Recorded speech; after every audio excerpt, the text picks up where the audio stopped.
salah satu orang yang paling keras mencela Prabowo dengan kata-kata kasar ya Noel salah satunya. Jadi dari awal saya tidak merasa bahwa saya pribadi tidak merasa bahwa dia bicara mekanisme yang demokratik itu tidak problem. Gitu. Abang sudah tahu. Dong. Saya tahu abang tahu. Gini, substansi juga bicara proses. Iya, selama substansi melalui mekanisme demokratik, problemnya di mana? Iya, gitu prosesnya loh. Tidak benar. Gitu loh. Ada nepotisme hukum. Orang mengorkestrasikan curang-curang, tapi ikut-ikut pemilu. Nah, ini kelompok culas menggugat kecurangan, saya anggap. Orang yang culas menggugat kecurangan. Gitu loh. Jadi ikut saja sudah dicurangi, apalagi orang tidak, yang culas ini siapa yang dimaksud? Tanya Dedi. Oke, Lu Dewan tidak punya rasa hormat. Ingat dia jangan konyol lo. Lu harus diangkat. Jangan konyol apa? Ayo kita buka. Kenapa? Ayo. Kita akan buka itu ya. Kita akan buka itu. Kita akan buka itu. Jangan konyol lu. Baik. Iya. Iya. Lu marah kenapa?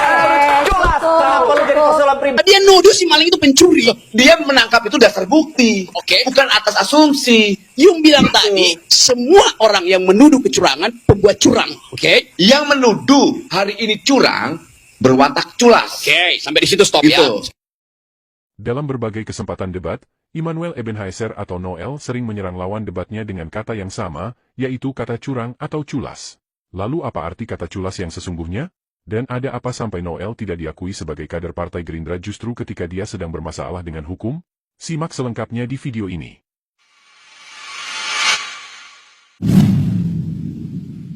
Selamat datang di Opini Alvin. Ketika kata culas disalahartikan, satu jari menunjuk orang lain, namun empat jari menunjuk diri sendiri. Immanuel Ebenhaizer atau Noel menganggap bahwa kubu Anies Baswedan dan Ganjar Pranowo adalah kelompok yang culas karena mengajukan sengketa ke Mahkamah Konstitusi ketika kalah dalam pemilihan presiden tahun 2024. Dan walau diterangkan dengan sangat gamblang oleh ahli tata negara Ferry Hamsari bahwa mengajukan sengketa dalam kontestasi Pilpres maupun Pileg dan Pilkada adalah konstitusional, Immanuel Ebenhaizer dalam keterbatasannya mencoba tetap bertahan, sampai kemudian ketika sudah merasa benar-benar tersudut, jurus andalan pun dikeluarkan. Seolah lupa bahwa debat itu disiarkan di depan publik, Immanuel Ebenhaizer emosi, mengeluarkan kata-kata kasar dan bahkan menantang Deddy Sitorus adu fisik. Dan menurut netizen, pola ini adalah ciri khas yang melekat pada para loyalis Jokowi. Tidak mampu berdebat ilmiah, lalu berpura-pura kesurupan dengan berteriak-teriak dan tantang adu fisik. Namun di video berikut ini, berhadapan dengan Rocky Gerung, Immanuel Ebenhaizer benar-benar dipecundangi. Dengan gaya khas berdebat secara logika, Rocky berhasil memancing Immanuel Ebenhaizer mengeluarkan pendapat konyolnya dan lalu dibantai dengan skakmat yang menyakitkan, sekaligus membuktikan siapa yang culas yang sebenarnya.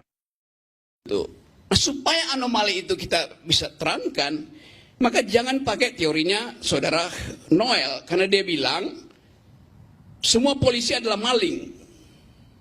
Bener kan? You bilang begitu kan? Politisi. Semua polisi adalah maling. You bilang tadi. Cuman pakai politisi. Saya mau pakai parametermu untuk menerangkan kalau pakai logikamu maka semua polisi adalah maling. Tidak. Nah, Enggak. Oh. Karena pelapornya adalah logikamu itu jadinya absurd karena Anda mesti konsisten bilang semua polisi adalah maling. Karena hanya maling yang mampu untuk menangkap dan menuduh maling. Yang berhak menangkap maling adalah polisi, maka polisi adalah maling. Enggak poin itu? Itu logika yang salah, itu enggak. Yang salah logika siapa? Logikamu. Enggak, logikanya begini dong. Hanya maling yang mengerti bagaimana mencuri, bukan yang menangkap maling. Gitu dong Om Rocky, itu salah. Berarti itu polisi adalah pencuri gitu. Tidak dong. Lah bagaimana dia nuduh si maling itu pencuri? Dia menangkap itu dasar bukti. Bukan atas asumsi. Yung bilang tadi, semua orang yang menuduh kecurangan pembuat curang. Yang menuduh hari ini curang berwatak culas. Sampai di situ stop ya. Sekarang saya terangkan akibatnya tuh. Logikanya saya lanjutkan itu. Presumption of guilty ada pada polisi. Polisi mesti menduga ada kriminal, baru dia bisa tangkap. Nangkap nggak logikanya? Ya udah. Jadi Anda mesti tuduh juga polisi. Kalau ini kan tidak. Politisi ini sudah menyimpulkan bahwa besok dicurang. Gitu. Polisi juga kenapa orang ini ikut pemilu? Logikanya berarti kata curang dong. Gitu dong. Bukan logika yang itu. Sekarang saya terangkan pelan-pelan. Polisi dari dia masuk tingkat 1 sudah di-brief untuk mencurigai sebelum dia bisa buktikan. Sama dengan si politisi tadi, apa bedanya?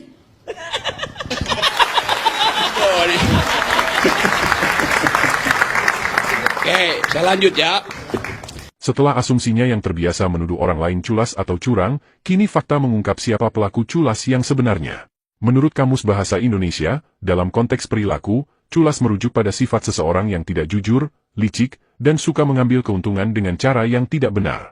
Jika peristiwa yang menimpa Immanuel Ebenhaizer atau Noel saat ini benar adalah kasus pemerasan pada perusahaan, maka dalam kapasitasnya sebagai Wakil Menteri Tenaga Kerja, Noel sudah bertindak culas. Sebagai pejabat yang bertugas memastikan ketersediaan tenaga kerja untuk jutaan pengangguran rakyat Indonesia, Noel seharusnya bisa mendorong tumbuh dan berkembangnya sebuah perusahaan, agar bisa menyerap sebanyak mungkin tenaga kerja. Namun bukannya melindungi dunia usaha, Noel justru diduga melakukan tindakan culas dengan memeras pengusaha untuk kepentingan diri sendiri. Tindakan ini bisa membuatnya kaya raya. Namun akibatnya bisa sangat fatal.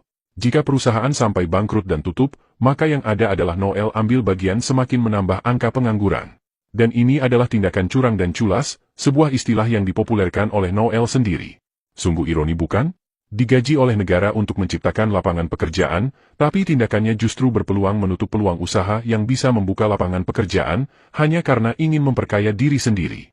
Prabowo Subianto bahkan masih memberikan mereka kesempatan sebagai komisaris di BUMN, menjadi lintah yang mengisap kekayaan di perusahaan negara, dengan maksud agar mereka bisa fokus menjalankan program kerja di kementerian yang mereka pimpin, tanpa kekurangan suatu apapun. Namun sikap serakah nampaknya membuat seorang Noel tidak puas diri. Dan patut diduga, karena kelakuannya ini, walau pernah maju sebagai calon DPR RI dari Partai Gerindra, namun rekan sesama kader menolak mengakui Immanuel Ebenhaizer sebagai kader Gerindra. Ibarat pepatah sudah jatuh tertimpa tangga, sudah terancam dipecat dari semua jabatan, mendekam di penjara, dan dapat dipastikan tidak akan mendapatkan pembelaan hukum dari partainya.